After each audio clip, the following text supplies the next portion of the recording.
Megan. Hi. So, one of the things that makes the feminine path of power so unique are your sacred robes. So I wanted to ask you today if you could talk a little bit about that process, how you got started, what it takes to make a robe. Sure. Well, I've always been interested in sacred art. As a child, I was always wanting an art project, and so my mom was really creative, and so she'd give me these art projects to do. And I did every kind of art you could think of and really loved fabric art. So I became a fabric artist as a young child, and then began to study sacred art. And the function of sacred art is actually really powerful in that the images that people create when they're doing sacred art become doorways to the imagination. And so at a certain point when I wanted to teach this feminine path of power, I got the idea to create robes that you could actually get into.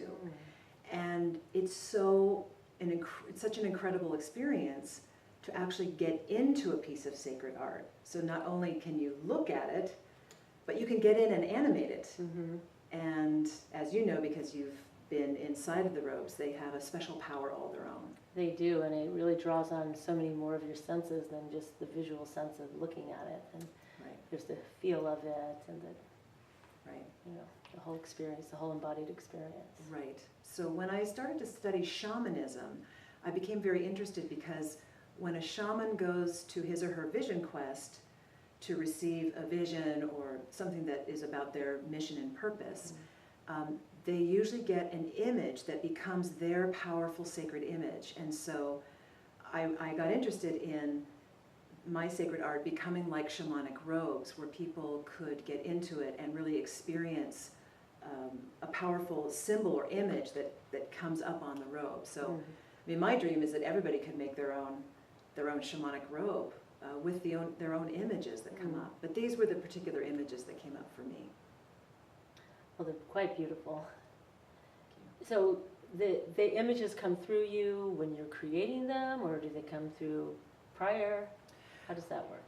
So normally if I am bathing in the particular archetype, so for instance, this is the wise woman archetype, and this particular image did come to me as I was in meditation, and she came fully formed with her headdress, with a rainbow headdress.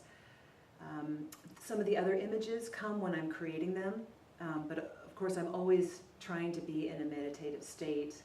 I light candles and burn incense, and I get myself into a state where I can really allow that archetypal energy to come through.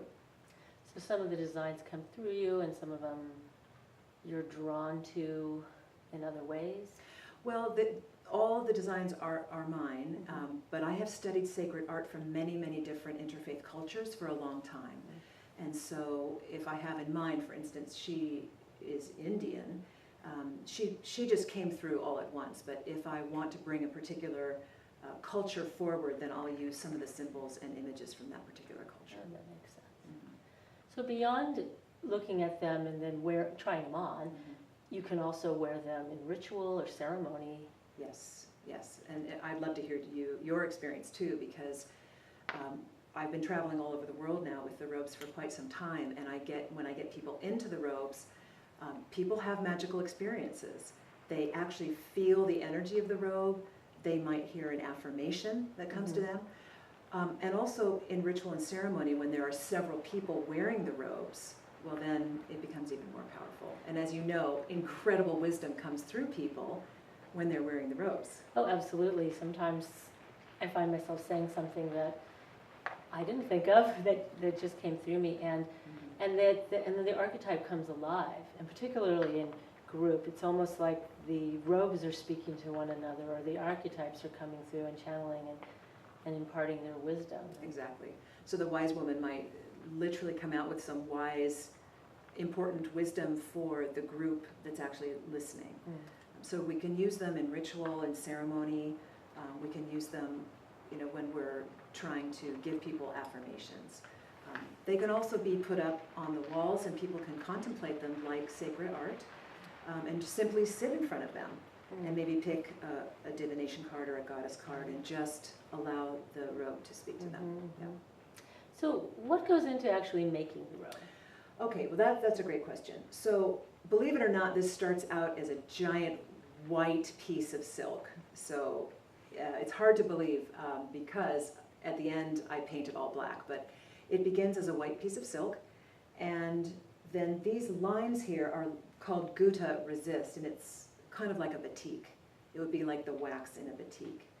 And so I draw the whole drawing on, and then I do the Gutta, and then I begin laying the colors of silk paint on. And then at the end, I paint the whole piece black.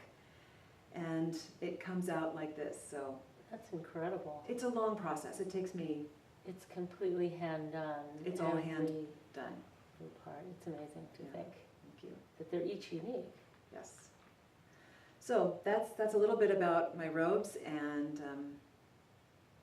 it's a wonderful experience to actually get into them and to let them speak to you. So, Absolutely. yeah. Thank you. Mhm.